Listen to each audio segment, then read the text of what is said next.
ఒక్కసారి కొమ్మూరి గోల్డ్ కి కాల్ చేయండి. తాకట్లో ఉన్న మీ బంగారాన్ని విడిపించి మార్కెట్ ప్రైస్ కి వాళ్ళు కొనుక్కుని మిగతా డబ్బులు మీకు ఇచ్చేస్తారు. హలో అండి, అందరికీ నమస్కారం. నేను మీ కట్టా కార్తీక్. వైసీపీ ఇన్నాళ్ళు తిరుమల లడ్డు నెయ్యి కల్తీ విషయం మీద బుకాయిస్తూ వస్తుంది. ఏమని బుకాయిస్తూ వస్తుంది? వైవి సుబ్బారెడ్డి గారి పేరు కానీ, భూమన కరుణాకర్ రెడ్డి గారి పేరు కానీ సిబిఐ తన ఛార్జ్షీట్లో పెట్టలేదు కాబట్టి, నిందితుల లిస్టులో వాళ్ళు లేరు కాబట్టి, వాళ్ళ పాత్ర తేల్చబడలేదు కాబట్టి, అందులోనూ చంద్రబాబు నాయుడు గారు గతంలో ఆరోపించినటువంటి యానవల్ ఫ్యాట్ అనేది కూడా ఇంతవరకు సిబిఐ తేల్చలేదు కాబట్టి మేమే తప్పు చేయనట్టే అని వాదిస్తూ వస్తుంది. ఆ మాటే కదా వాదిస్తూ వస్తుంది వైసీపీ. జగన్మోహన్ రెడ్డి కూడా అదేగా చెప్తూ వస్తున్నారు. కానీ వైవి సుబ్బారెడ్డి గారి పాత్ర తేల్చేలా, ఆయన ఈ కేసుతో ఉన్నటువంటి సంబంధాన్ని బయట పెట్టేలా ఇలా కీలకమైనటువంటి ఒక ఆధారాన్ని ఇలా అన్ని పేపర్లు రాసుకుంటూ వచ్చాయి. సిబిఐ తన ఛార్జ్షీట్లో పొందుపరిచిన అంశాన్ని, అంటే ఏ నెంబర్ ఆధారంగా అయితే చిన్నప్పన్న ఫోన్ మాట్లాడి వ్యవహారాలని నడిపించాడో, ఎవరు చిన్నప్పన్న వైవి సుబ్బారెడ్డి గారి పిఏగా చెప్పబడుతున్న వ్యక్తి, ఈ నెయ్యి కల్తీ విషయంలో కీలకమైన నిందితుడు, అరెస్ట్ అయి జైల్లో ఉన్నటువంటి వ్యక్తి, ఆయన ఏ నెంబర్ ఆధారంగా కథ నడిపించాడో ఆ నెంబర్ వైవి సుబ్బారెడ్డి గారి లెటర్ ప్యాడ్ మీద తన అఫీషియల్ నెంబర్గా ఉంది. టీటీడీ బోర్డు మాజీ చైర్మను, వైసీపీ రాజ్యసభ సభ్యులు తన లెటర్ ప్యాడ్ మీద వేసుకున్నటువంటి నెంబర్ అయితే ఉందో, ఇది నా నెంబరు, నా అఫీషియల్ నెంబరు అని వేసుకునే నెంబర్ ఏదైతే ఉందో ఆ నెంబర్తోనే ట్రాన్సాక్షన్స్, ఫోన్ కాల్స్, వ్యవహారాలు, డీలింగ్స్ మొత్తం జరిగాయట. ఇప్పుడు వైవి సుబ్బారెడ్డి గారు ఇంకా నాకు తెలియదని చెప్తారా? ఆయన మొబైల్ నెంబర్తోనే కథ నడిచింది. ఆ నెంబర్కు తనకి సంబంధం లేదని చెప్పడానికి కూడా లేదు. ఆయన లెటర్ ప్యాడ్ మీద అదే నెంబర్ ఉంది. ఆయన లెటర్ ప్యాడ్ మీద అదే నెంబర్ ఉందంట. ఇలా ఆంధ్రజ్యోతి కథనం ప్రకారం చెప్తున్నటువంటి మాటలు ఇవి. వాళ్ళు సిబిఐ ఛార్జ్షీట్లో పొందుపరిచిన అంశం ఆధారంగా వార్త రాసామని చెప్పేసి చెప్తూ చూడండి, చాలా క్లియర్గా. ఇంకో వార్త కూడా రాశారు, ఈ కేసులో కీడీ ఎంటర్ కాబోతుందని కూడా రాశారు. కానీ ఈ లాజిక్స్ అన్నీ అంటే ఈడీ ఎంటర్ కావడానికి ఉన్న కారణం ఏంటంటే, ఇది 250 కోట్ల కుంభకోణం అని చెప్తున్నారు కదా. పాలు లేకుండా, పాల నుంచి వచ్చే వెన్న నుంచి వచ్చే నెయ్యి కాకుండా కెమికల్స్తో కలిపిన ఒక పదార్థాన్ని నెయ్యిగా నమ్మించేసి, దాన్నే నెయ్యిగా చెప్పి దాదాపు 68 లక్షల కేజీల కెమికల్ పదార్థాలని వాడి 20 కోట్ల లడ్డూలు తయారు చేసి భక్తులకు పంపిణీ చేశారు అనేటువంటి విషయాన్ని మనం డే 1 నుంచి మాట్లాడుతూ వస్తున్నాం కదా. ఇది 250 కోట్ల కుంభకోణం అని చెప్పేసి సిబిఐ సిట్ ఏదైతే చెప్తుందో, ఆ 250 కోట్ల కుంభకోణం మనీ లాండరింగ్ విషయాల మీద, చిన్నప్పనకి డబ్బు ఎలా చేరింది, ఎవరి నుంచి ఎవరికి డబ్బు వెళ్ళింది, హవాలా రూపంలో డబ్బులు చేతులు ఎలా మారింది, కొరియా నుంచి కెమికల్స్ ఎలా వచ్చాయి, వాళ్ళకి డబ్బులు ఎలా చెల్లింపులు జరిగాయి, ఇవి అన్ని వ్యవహారాల మీద ఈడీ ఎంక్వైరీ చేయబోతూ ఉంది. ఇప్పటికే ఈడీ వాళ్ళు కేసు నమోదు చేశారు.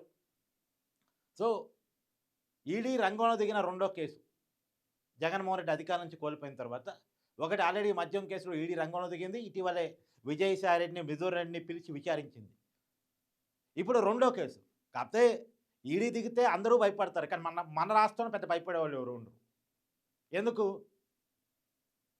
ఎన్ఫోర్స్మెంట్ డైరెక్టరేట్ అందరికీ భయం ఉంటుంది, కానీ మన రాష్ట్రంలో భయం ఉండదు. ఎందుకు భయం ఉండదు అంటే, ఆల్రెడీ నిండా మునినోడికి చలేంది అన్నట్టు జగన్మోహన్ రెడ్డి గారికి ఈడీ కేసులు కొత్త కాదు, సిబిఐ కేసులు కొత్త కాదు.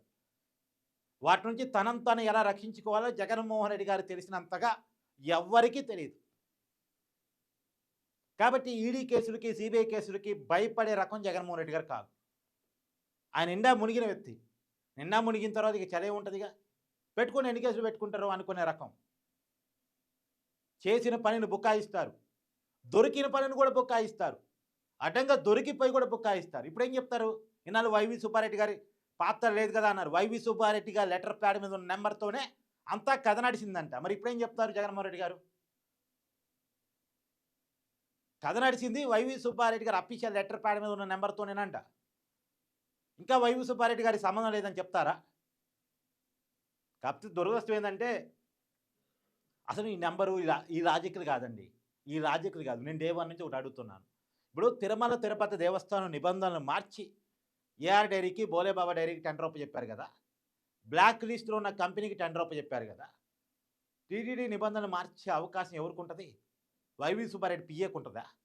తిరుమల తిరుపతి దేవస్థానం అధికారులకు, ఉద్యోగులకు ఉంటుందా?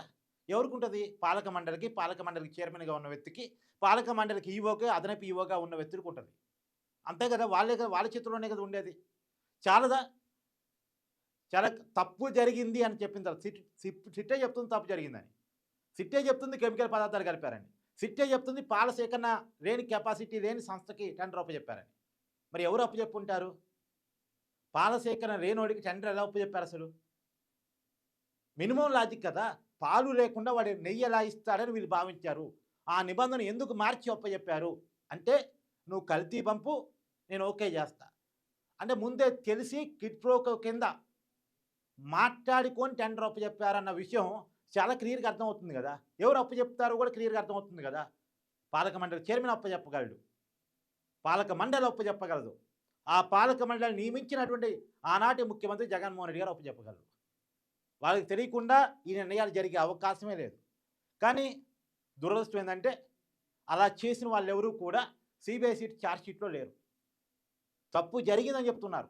తప్పులో భాగస్వాములైనటువంటి పాత్రధారుల పేర్లు పెట్టారు. కానీ సూత్రధారులు మాత్రం విచారించకుండా వాళ్ళ నిందితుల లిస్టులో పెట్టకుండా వదిలేశారు. తప్పు ప్రజల ముందు చెప్తున్నప్పుడు ఆ తప్పుకి కారకులెవరో ప్రజలందరికీ అర్థమవుతున్నప్పుడు, వాళ్ళని వదిలేస్తున్నప్పుడు, వాళ్ళని వదిలేశారు కాబట్టి మేమే తప్పు చేయలేదు అని వాళ్ళు బుకాయిస్తున్నప్పుడు ఇంకేం చెప్పాలిగ?